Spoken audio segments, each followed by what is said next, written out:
It's episode number 1 of season number 2, and I'm really sorry. I can't wear my hat because I've got to go somewhere very quick after this video, and I really can't afford to mess my hair up more than it already is, and the shirt's gone into the wash. But if you're a fan of TV programmes, which you should be on this channel, there's one called Always Sunny in Philadelphia, and I have Fight Milk on. If you know, you know. As welcome back, anyway, to the Hartlepool Career Mode, Season number 2.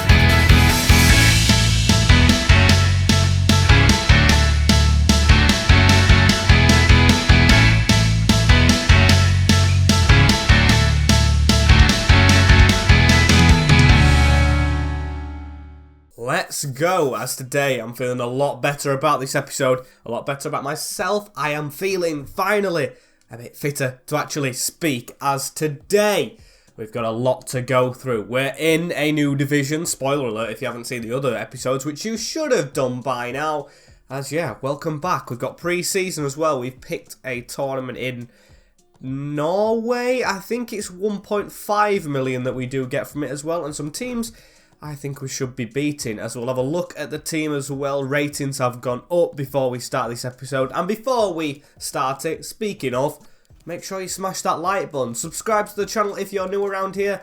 And strap in for a decent episode. And as you can see, we've got 2 players on international duty. And this is the team I thought I was going to start next season with. A couple of changes, including Player of the Year that I gave in the last episode, Nicky Featherston, actually benched us. Kamara's gone up ratings. Ratings have really flooded whilst we've been away. Smith's gone up. Olamola's gone up. Staunton's now 64. He was 60 when we signed him. Valakari's now 65. Ferguson's 64. Loads of players making the step up. But the reserves are few and far between. So we've got to sign a lot of players. And as you can see by that little thing right there, you can see them 4 players are free agents. We'll come back to that after I show you the squad hub. But we'll start by showing you the finances, actually. We've gone 50-50 with the wage again.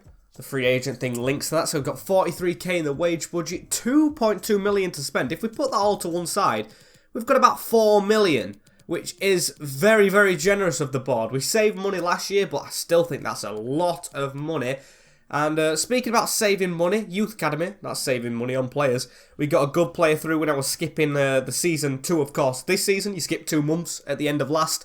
We've got Samuel Ingram. He's got the same name as the Hull City goalkeeper. 18-year-old, 60 rated. Maybe could be a backup if Mitchell goes. Don't know where he's going like, but I just thought that looked good. As the objectives this year have changed a little bit. They look a little bit tougher as well. As we've got signed 2 players younger than 20-year-old. Great potential. That should be easy. We need a goalkeeper, defender, midfielder, and forward again from the Youth Academy. So that's medium. I think that should be high with what they're asking for us to do. As brand exposure, streak of 3 wins in away matches this year. Going to be quite difficult in the league we're in right now. As financial, make a profit of 8.6 million, signing 1 crucial player.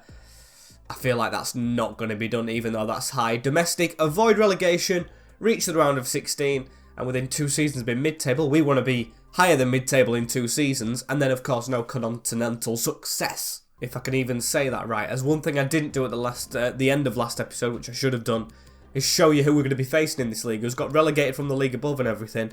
As you can see right here, Barnsley, Luton Town, surprisingly so as well, and Peterborough are the teams that have dropped down from the Championship, who we face today. Promoted are Ipswich, I can't remember the other, Rotherham, and there's another team in there which I've completely forgot, apologies. Bradford City, of course, got promoted with us. Then it's us, I think it was Northampton, yes. And did Mansfield make it up? I don't think they did. I think Walsall are the team that made it up with us.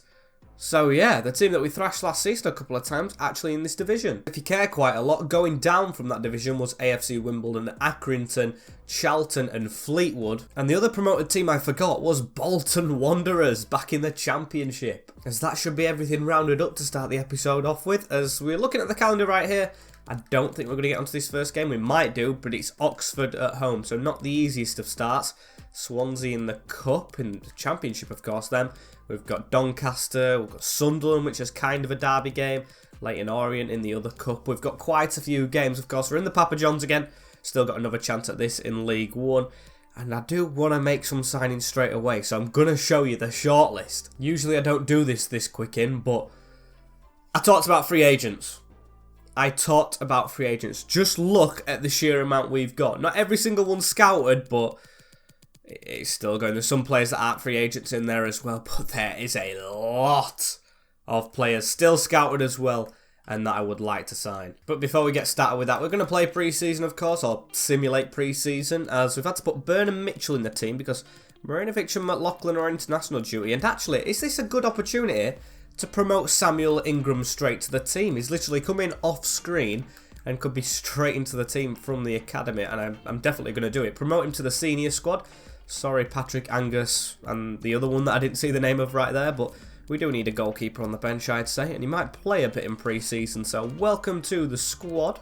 As the result in this first game against FC Mepham is going to be a 0-0 draw, which, to be fair, ain't bad. Now, straight after that, do we go and make an immediate signing? I mean, I'm not saying that because we lost the game, but these are the players that we've actually got reports back on.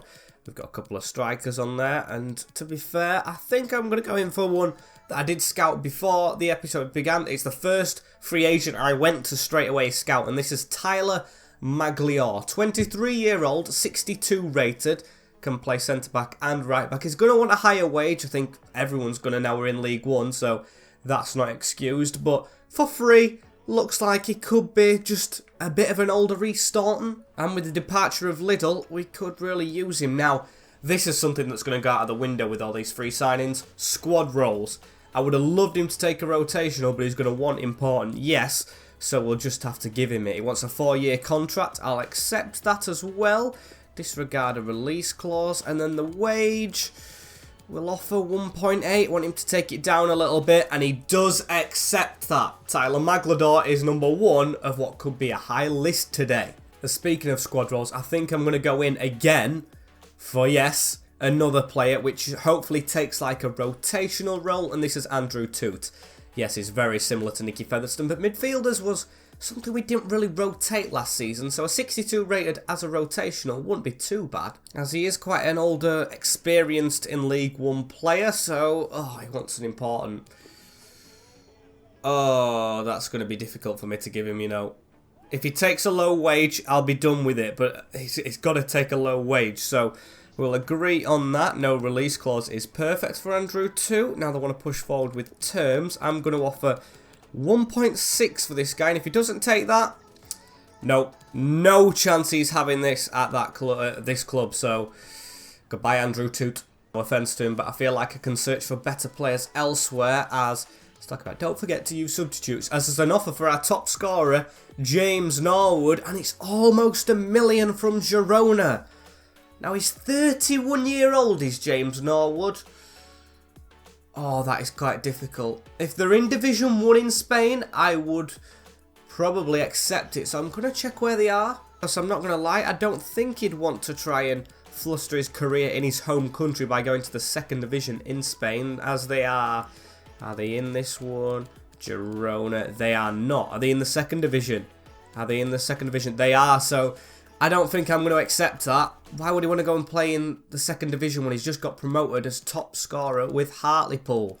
Don't make sense to me. As we're going to go straight to the second game of pre-season as well. And I'm going to try Olamola in the team. Is he? Yeah, he's quite younger than Bogle, so he's still got potential. And Magliore straight in at right centre-back, across with Francis Angol and Reece Staunton, as Viborg are the next team up. We're away, but technically you're not away because we're on pre-season, as we get 2-0 win. And Olamola, I just put in, scoring both goals. Absolutely love that from him, as we've got another offering right here from Cluj for Conor McLaughlin.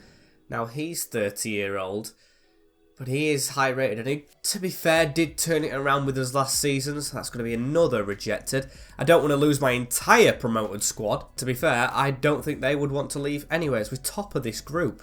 We are top of the pre-season group. That is amazing stuff. So if we've got anyone else to rotate, I will put Nicky Featherstone in and put Valakari on that left-hand side. Houlihan on the right. That's unusual to them, but they're going to have to play in different positions this season anyway, as we should be through to the quarterfinals of this tournament, and it's with a win as well. Abdeloui scores for them, Norwood and Valakari getting us the win. As it's time for a bit of semi-finals. I haven't said quarterfinals, it's only bloody pre-season, isn't it? As we'll use the same team, why not?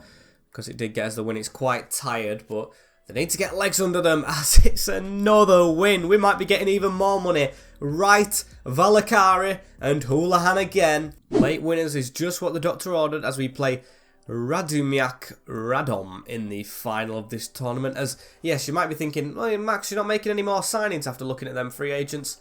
Of course, I'm waiting for loads more to be scouted as they had quite a long time on them. As we'll advance to this next game, see how we do in the final one. As I still have gone ahead and made a couple of changes. So Byrne for Staunton and Molyneux and Featherstone coming in for the midfielders. See how that works out for us.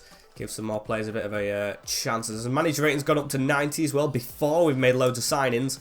And let's see how we do in this final. Do we win the tournament? Again, with 3 minutes to go in the game, third time running, we get a late winner and we've won our first trophy as Hartlepool boss. It's a pre-season one in Norway, but still, Norwood with the goal. And that's 1 million into the transfer fund. And that is amazing going into the League One season. That's a big confidence boost as there's the money. It's very encouraging that we got a trophy away from our home, of course. Let's look at that. 3.51 million with a 43k wage budget as well. We can sign. And speaking of it, the first thing I am going to do is sign, yes, another scout. Now, I can't go too expensive, can I? Oh, I might just go for 2 of the cheap ones. Let's take George Holmes. Let's get 2 at once, shall we? And let's go for... He's still 1.2 million, Tristan Anderson. We'll go for Ignacio Cordoba. And then we'll use them for the free agents. As never mind, we're back here again because that isn't enough. We need another one. So we'll take Tommy Hileka because that's the second time he's popped up. And we'll get him on some free agents. And we've got our first report back as we've sent, of course, the scouts out for more. And these look very, very promising. Especially the first one. Danny Andrew, relegated with Fleetwood, so understandably released, as, of course, he will want to keep his position in League One. We're a League One team. And he's ex-Grimsby Player of the Season. Of course he is. So I'm going to go in for this guy. He's going to want a higher wage. He's 31, which is quite old. And Ferguson's doing well, but he's just too good to pass up on. So we're going to see what we can do for this guy as we'll offer him rotational. That's at a push. Wants crucial. We'll try important if he wants crucial again. Right, we'll just give him it. Sorry, Ferguson, you got loads of assists last year, but I do really rate Danny Andrew. As disregard a release clause, he wants a high wage and a signing on bonus, which, to be fair, isn't really ideal. So we'll try and take this down a little bit. It will be the highest paid player, wants 3.1. We're going to have to step the wages up at some point, so we'll offer 3k and that bonus. He wants the bonus slightly going down, but 3.1k for Danny Andrew per week. We're now a big club. We've signed a big player. Welcome to Hartlepool, Danny Andrew. Very good strengthening of the defence going into this season as the midfield's up next. And we have Mo Adams, Keshi Anderson and John Bostock all on this list. And I think the first obvious one is Mo Adams. He's quite small, but he could be the next Nicky Featherstone as he kind of departs the team because of his age. So we'll try and get him through the door. Looks a very, very solid player. Of course, the 68 overall does put me onto this guy. So a 3-year contract is accepted. Disregard a release clause. He's going to want quite a high wage. We'll offer him 3.3k. So he's still going to be the highest paid player. 3.9 with a goal bonus. I don't know about that. Take the signing on bonus off, maybe. Try and up that to 4k. And we'll keep the goal bonus because I don't see him getting 10 goals.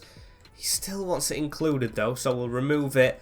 And we'll go with that. And that's accepted. Now this guy's on 4k a week. But he's literally, I think, a championship quality player. So he comes through the door as, you know what, we'll go for Keshi Anderson. 27-year-old Cam. Now, him and Valakari might have to share a bit of game time. Bostock is really good, but he's 30-year-old as well.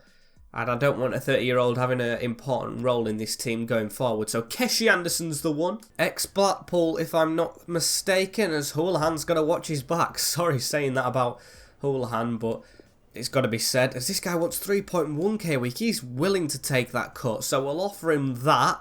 3.1, he wants 3.5 plus a signing on bonus. That's fine by me. Welcome Keshi. As this is how our team's looking right now after making them signings. A lot stronger. We've got Marinovic. Going to walk you through it. Hendry McLaughlin starting. Francis Angol and Danny Andrew in the defence with Keshi Anderson, Adams Valakari, Norwood Bogle, plus youth players off the bench, plus the players we had last season who have stayed. We're looking strong. But is that where we finished? No. No way. You'll be seeing we're going into another signing as Adams has already got a thing on the wall. As I'm a bit shocked by that. But yeah, I've gone straight into this meeting because we're going to try and get Tommy Conway on loan again. One from last season. Just thought I'd just nip straight into the office, change things up. As we'll go for basic terms. He's a youth player. We'll go for a 1-year loan. If he does want to come to us, that is, of course. He'd be a good player off the bench. 50-50 wage split. Oh, they want me to pay most of his wages. Now, for a player of his kind, I'd like to be paying less than 2, but I'll just go above. And that is accepted, as he could be a little good addition. And another one. It's Luke Bolton, 22-year-old right back. Of course, I'm a big fan of Luke Hendry because he was at Grimsby, but he left Grimsby. So he's replaceable. And replaceable by this guy. So important. He's going to want crucial. No, he isn't. Oh, that's perfect. 4-year contract for the man released from Manchester City. As we'll disregard a release clause. He wants a very low wage as well. Very surprising as we'll submit that. He wants it stepping up a little bit. But that's acceptable as Luke Bolton's the next one through the door. As Tommy Conway's loan is denied in the end. I don't know why loans always do that this year. As we'll keep on simming on. We've had a good little time right there of it. And we will advance. So we might reach the next game without another signing if we're lucky this year. Because I very much like bringing players in. As Maximilian Johansson. One of my youth players have got an offer in from Northampton, and it's quite a decent fee, you know. If it was a loan, it would be a different story, but I do not want to sell this guy. I have plans to use him this season, and that's even with him being a youth player. As speaking of them, Samuel Ingram has a loan offer from VAFC, which I am definitely going to accept. Some game time will be brilliant for him as we are approaching that Oxford game. Do we play it today? Do we go for it? I mean, we've got loads of scout reports back now, so maybe we don't. Maybe I'll look at these and then maybe get, you know, some more signings through the door. And we're going to go very optimistic with the next 2 that I want to sign. Daniel Butterworth from Blackburn has been released. 67 rated striker, 22-year-old. He's going to be one of the first teamers with Norwood, with Bogle, and of course sharing game time with the 3 off the bench. And then we've got Tyrese Forner, who we had at Nottingham Forest in our last save. Never used him, always loaned him out. Going to try and give him a second chance. But I'm going to start, of course, with Daniel. Because, of course, why not get some more youth through the door? He wants a 3-year contract. I will accept that. And his wage is left down to me. I'll offer him 3k a week. As he wants a bit of a bonus with that. He's going to get the appearances, so I'll take that off. As he wants 3.5. Acceptable. Welcome Daniel Butterworth, and hopefully it will be welcome to Tyrese Forner as well, who is the next player we're going to go in for. So, he's in the office. I heard the door go. Rotational. Going to want important, yes. And he's going to get given it. I mean, it's going to be hard rotating players, but that is what you want when promoted to League One. You want to be rotating. You want to push forward in the league as well, because I don't think we're favourite for the relegation with this team, as he wants a 2.6 wage. 2.7. Easily acceptable. That is another 2 in the ranks, and I think Bogle does have to start this season just because it's Omar Bogle, but Butterworth is a fast striker to come off that bench, and we're not even a month in, but that takes our transfers to 1, 2, 3, 4, 5, 6, 7. 7. And 6 of them are first teamers. Sorry, Tyler Maglador, I did give you an important role, but I don't see him being one. So that is a brilliant way to start off this first season in League One, of course, and hopefully maybe the last. As we've got an offer here from Greenspor for Gavin Houlihan. 30-year-old, but still not enough for me. And I don't want to lose the originals, so he's stopping here. As Tyler Maglador wants to be in the team for this first game, I'm going to kind of upset him and say it is a team game, as Ingram's loan has been rejected. And I don't think I'm actually going to play this one. I don't think I am. Is there another player that I wanted to sign? I think there is, isn't there? Yeah, I wanted to sign Ashley Easton, but I think I'm kind of going off that idea now. But I do want to sign Louis Britton, 61 rated, 21-year-old, rotational player. That, of course, will round us up to a solid number of 8 signings in this first day, still with a month to go. And you can see we're putting intent down. And the wage and the transfer budget's hardly going down as well, which is obviously amazing to see. So I'll accept 3-year contract. He's going to be a backup player. We'll remove that bonus. We'll accept 1.5, 1.6. Okay. Louis Britton will be one of those backup brigades. As that is going to end this episode off today. Oh, I'm breathed, but we might have to go again in the next episode and try and sign some more. Finally, we have a large reserves at this club. Even Molyneux dropping down to him. If you would have asked me that at the start of today, if he'd be in the reserves, I would have told you no way. And to be fair, we've got hardly anyone low rated. 59. 2 players at 59 are the lowest rated. And them 2 were in the first team last year. So you can see the improvements right there. As what an episode for a first one of the season this one has been. Thank you guys for watching so much. Like, comment, share, and subscribe with the notification bell on as well, because we end right here. And yeah, I hope to see you tomorrow, where there possibly could be even more signings, and we start the season against Oxford, which I cannot wait for. Road to 4.1k before the new year is still on, so thank you guys for that, and I will see you all tomorrow. Take care, in a bit, fight milk, and peace.